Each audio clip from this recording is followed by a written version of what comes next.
नमस्कार दोस्तों, अगर आप पिछले कुछ महीनों से टेक न्यूज़ देख रहे होंगे तो आपने एक बात बार बार ज़रूर सुनी होगी। कोई कह रहा है एआई लाखों नौकरियां ख़त्म कर देगा, तो कोई दावा कर रहा है अब डेवलपर्स की भी ज़रूरत नहीं रहेगी। लगभग हर हफ्ते किसी न किसी बड़ी टेक कंपनी में लेऑफ्स की खबर सामने आ जाती है। ऐसे में बहुत से लोगों के मन में एक ही सवाल उठता है, क्या सच में एआई इंसानों की जगह ले लेगा या फिर सिर्फ मार्केट हाइप है। लेकिन अगर आप एक डेवलपर हैं, स्टूडेंट हैं या टेक्नोलॉजी में अपना भविष्य बनाना चाहते हैं, तो सिर्फ हेडलाइन देखकर राय बनाना सही नहीं होगा। आपको यह समझना होगा आखिर एआई पर्दे के पीछे काम कैसे कर रहा है। क्या एलएलएम्स और एआई एजेंट्स अब इतने पावरफुल हो चुके हैं कि वे इंसानों का पूरा काम संभाल सकें, या फिर अभी भी उनकी कुछ ऐसी सीमाएं हैं जिनकी वजह से इंसानों की ज़रूरत बनी रहेगी। आज इस वीडियो में हम वर्ल्ड इकोनॉमिक फोरम यानी WEF 2026 और मैकेंजी और PwC की ऑल जॉब्स बैरोमीटर की रिपोर्ट्स के आधार पर समझेंगे कि एआई वास्तव में किन किन कामों में ऑटोमेट कर रहा है, कौन से टेक रोल सबसे ज़्यादा प्रभावित हो रहे हैं और कौन से क्षेत्रों में अभी भी इंसानों की भूमिका सबसे अहम है। तो चलिए सबसे पहले यह समझते हैं एआई आखिर किस तरह के कामों को सबसे तेज़ी से अपने हाथ में ले रहा है। WEF 2026 की रिपोर्ट के अनुसार लगभग 37% वर्क फ्लो रोल्स ऐसे हैं जिन पर एआई का सीधा असर दिखाई दे रहा है। लेकिन इसका मतलब यह नहीं है एआई हर तरह के काम कर सकता है। अगर मैकेंजी और WEF के टेक्निकल एनालिसिस को देखें तो एक बात बिल्कुल साफ दिखाई देती है कि एआई सबसे पहले उन वर्क फ्लोज को टारगेट कर रहा है जो रूल बेस्ड और रिपीटेबल और प्रिडिक्टेबल होते हैं, यानी हर बार लगभग एक जैसा प्रोसेस फॉलो किया जाता है। इसे आसान भाषा में समझते हैं। सबसे पहले बात करते हैं ऑटोमेटेड ETL और डाटा पाइपलाइंस की। अगर आपने कभी एक्सेल प्रोसेसिंग, इनवॉइस पार्सिंग या डाटा क्लीनिंग का काम किया है तो आप जानते होंगे पहले इन टास्क को घंटे लग जाते थे। हज़ारों रोज़ वाले डाटा को साफ़ करना, गलत एंट्रीज़ को हटाना, अलग अलग फाइल्स को मर्ज करना, उसे प्रोसेस करना, फिर टीम का काम हुआ करता था। लेकिन आज यही काम deterministic AI pipeline, document parsing model बिना किसी इंसानी दखल के कुछ ही सेकंड्स में पूरा कर रहे हैं। यानी जहां पहले मैनुअल प्रोसेसिंग होती थी और अब पूरा वर्कफ्लो अपने आप एग्जीक्यूट हो रहा है। अब बात करते हैं LLM और रैग बेस्ड सपोर्ट सिस्टम की। कुछ साल पहले तक कस्टमर सपोर्ट का मतलब होता था रूल बेस्ड चैटबॉट्स। अगर आपने वही सवाल पूछा जो उसके डेटाबेस में था तो जवाब मिल गया, लेकिन जरा सा अलग सवाल पूछते ही चैटबॉट जवाब देना बंद कर देता था। अब स्थिति पूरी तरह से बदल चुकी है।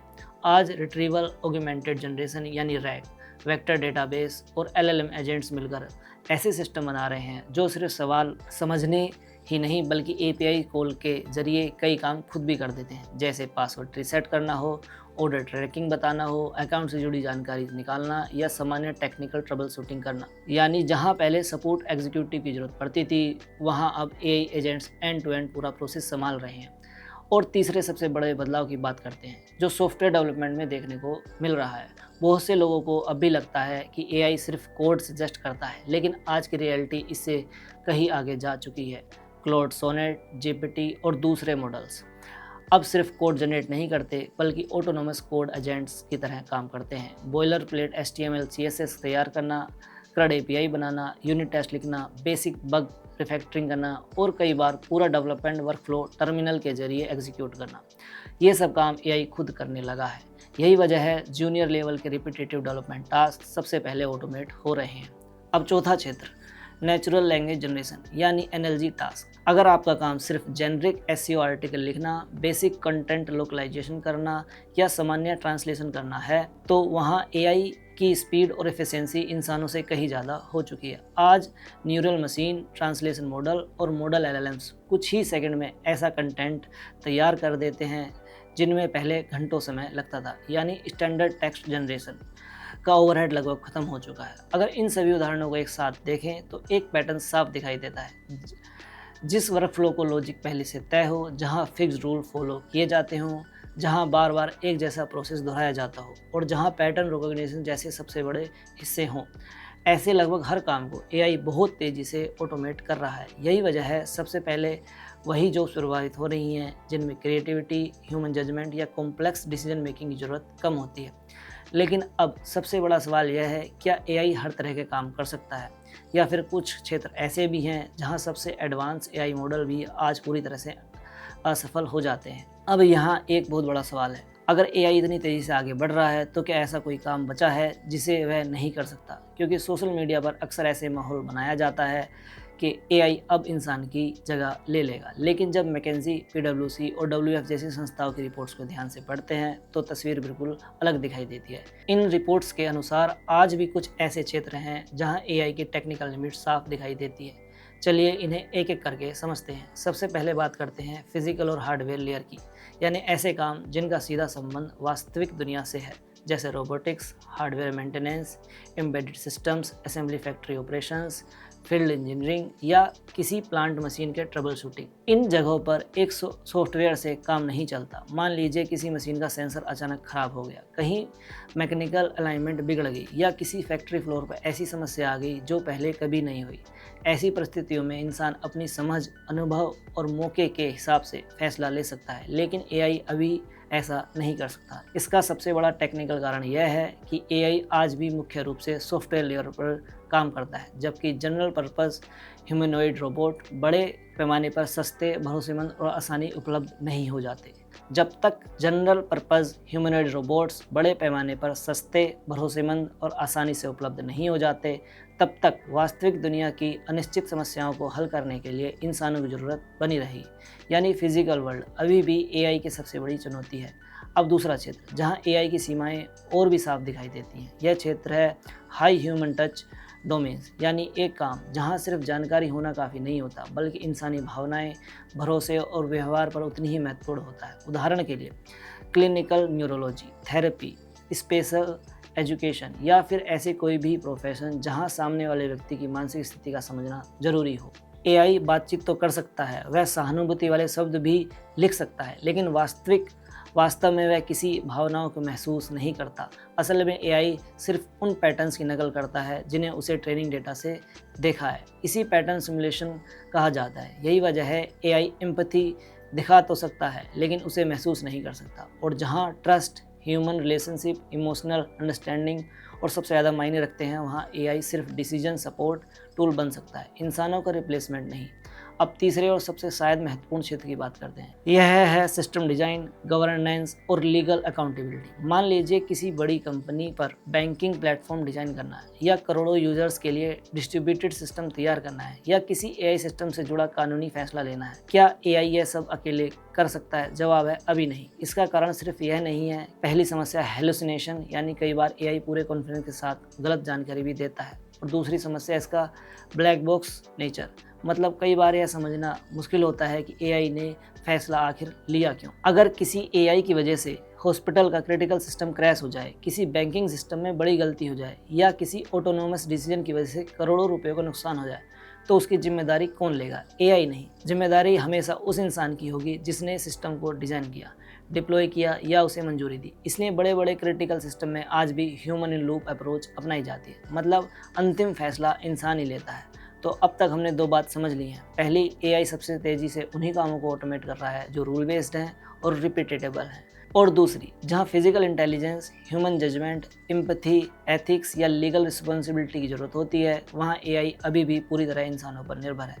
लेकिन इसका मतलब यह बिल्कुल नहीं है कि एआई की वजह से अपॉर्चुनिटीज़ कम हो रही हैं। असल में इसका उल्टा हो रहा है। एआई कुछ जॉब्स को ख़त्म जरूर कर रहा है, लेकिन उस गति से बल्कि नए रोल्स भी पैदा कर रहा है। यही बदलाव आने वाले वर्षों में टेक इंडस्ट्री की दशा तय करेगा। अब तक हमने समझ लिया कि एआई किन कामों को सबसे तेज़ी से ऑटोमेट कर रहा है और किन क्षेत्रों में उसकी अपनी टेक्निकल लिमिट्स है। लेकिन अब सबसे महत्वपूर्ण सवाल पर आते हैं। अगर कुछ जॉब्स ख़त्म हो रही हैं तो आने वाले समय में नई अपॉर्चुनिटीज़ बनने वाली हैं। यह ज़्यादातर लोग सबसे बड़ी गलती कर देते हैं। वे सिर्फ यह सुनते हैं कि एआई जॉब्स ख़त्म कर देगा, लेकिन यह नहीं देखते कि उसी एआई की वजह से बिल्कुल नए करियर पाथ भी बन रहे हैं। WEF 2026 की रिपोर्ट के अनुसार 2030 तक एआई ऑटोमेशन लगभग 9 करोड़ लेगेसी जॉब्स को प्रभावित करेगा, लेकिन इसी दौरान करीब 17 करोड़ नई जॉब्स भी पैदा होंगी। यानी तस्वीर साफ है, जॉब्स ख़त्म होने की नहीं बल्कि पूरी इकोनॉमी के बदलने की है। अब सवाल, ये नई जॉब्स आखिर होंगी किस तरह की? इसका जवाब PwC global AI jobs parameter देता है। इस रिपोर्ट में दो ट्रेंड सबसे ज़्यादा महत्वपूर्ण बताए गए हैं। पहला trend, 56% AI skill wage premium. इसका सीधा मतलब है जिन प्रोफेशनल्स ने अपने काम में एआई को शामिल किया है उनकी मार्केट वैल्यू तेज़ी से बढ़ रही है। मान लीजिए 2 डेवलपर हैं, दोनों की प्रोग्रामिंग आती है, लेकिन उनमें से एक developer GPT, cloud, cursor, prompts engineering और एजेंटिंग वर्कफ्लो के साथ काम करने जानता है और दूसरा ट्रेडिशनल डेवलपमेंट करता है। तो आज कंपनी सबसे पहले उस डेवलपर को ज़्यादा वैल्यू दे रही हैं। इसी वजह से एआई स्किल रखने वाले प्रोफेशनल की एवरेज सैलरी कई मामलों में लगभग 56% तक ज़्यादा देखी गई है। यानी अब कोडिंग आना काफ़ी नहीं है, एआई के साथ काम करना आना भी उतना ही ज़रूरी हो गया है। दूसरा बड़ा ट्रेंड एआई नेटिव इंजीनियर्स। अब बहुत सी टेक कंपनीज अपने पूरे डेवलपमेंट प्रोसेस में एआई को शामिल कर रही हैं। रिक्वायरमेंट समझने से लेकर code generation, testing, documentation, debugging और डिप्लॉयमेंट तक हर स्टेज पर एआई का इस्तेमाल किया जा रहा है। इसका नतीजा यह हुआ है कि कई टीम्स पहले की तुलना में कई गुना तेज़ी से प्रोडक्ट तैयार कर रही हैं। जब डेवलपमेंट साइकिल तेज़ होती है तो कंपनीज नए प्रोडक्ट को भी जल्दी लॉन्च करती है, नए मार्केट में भी जाती है और उसके लिए इंजीनियर्स की हायरिंग भी करती है। यानी एआई सिर्फ कॉस्ट कम नहीं कर रहा, वह नई ग्रोथ भी पैदा कर रहा है। अब बात करते हैं उन रोल्स की जिनकी डिमांड लगातार बढ़ रही है। एआई इथिक्स, सेफ्टी और एलिमेंट इंजीनियर्स। जैसे जैसे एआई इस्तेमाल बढ़ रहा है वैसे वैसे सुनिश्चित करना भी ज़रूरी हो गया है एआई सुरक्षित तरीके से काम करे, कहीं वह गलत जानकारी ना दे, कहीं बायस ना हो, कहीं सिक्योरिटी रिस्क ना पैदा हो। इसलिए एआई सेफ्टी और अलाइनमेंट पर काम करने वाले इंजीनियर्स की डिमांड लगातार बढ़ रही है। तीसरा रोल शायद सबसे दिलचस्प है, यह domain specialist AI power users, यानी ऐसे लोग जिन्हें अपने क्षेत्र में गहरी समझ है और जो उस नॉलेज के साथ एआई का सही इस्तेमाल करना जानते हैं। जैसे हेल्थ केयर में एआई, लीगल रिसर्च में एआई, बायो इन्फॉर्मेटिक्स में एआई, फाइनेंस में एआई या सॉफ्टवेयर आर्किटेक्चर में एआई। भविष्य उन्हीं लोगों का होगा जो सिर्फ एआई चलाना नहीं बल्कि अपने डोमेन के एक्सपर्टीज़ के साथ साथ एआई को सही उपयोग करना जानते होंगे। तो अब सबसे बड़ा सवाल, अगर आपको आने वाले 5 या 10 साल में टेक इंडस्ट्री में रिलेवेंट बने रहना है तो आपको क्या करना चाहिए? इसके लिए आसान से 3 स्टेप फॉर्मूला याद रखिए। सबसे पहला, एआई को अपने वर्क फ्लो का हिस्सा बनाइए। जीपीटी, क्लाउड, कर्सर, ओलेमा या दूसरे एआई टूल, इनका इस्तेमाल सिर्फ एक्सपेरिमेंट करने के लिए नहीं कीजिए, इन्हें अपने रोज़ के काम में शामिल कीजिए। जितना जल्दी आप एआई के साथ काम करना सीखेंगे उतनी तेज़ी से आपकी प्रोडक्टिविटी बढ़ेगी। दूसरा, कोर फंडामेंटल्स की मजबूत कीजिए। System architect, distributed system, networking, database, problem solving, इन चीज़ों की जगह एआई अभी भी नहीं ले सकता। जो इंजीनियर फंडामेंटल्स में मजबूत होगा वो आने वाले समय में सबसे ज़्यादा वैल्यूएबल रहेगा। और तीसरा, सिर्फ कोड राइटर मत बनिए, सिस्टम डिज़ाइनर बनिए।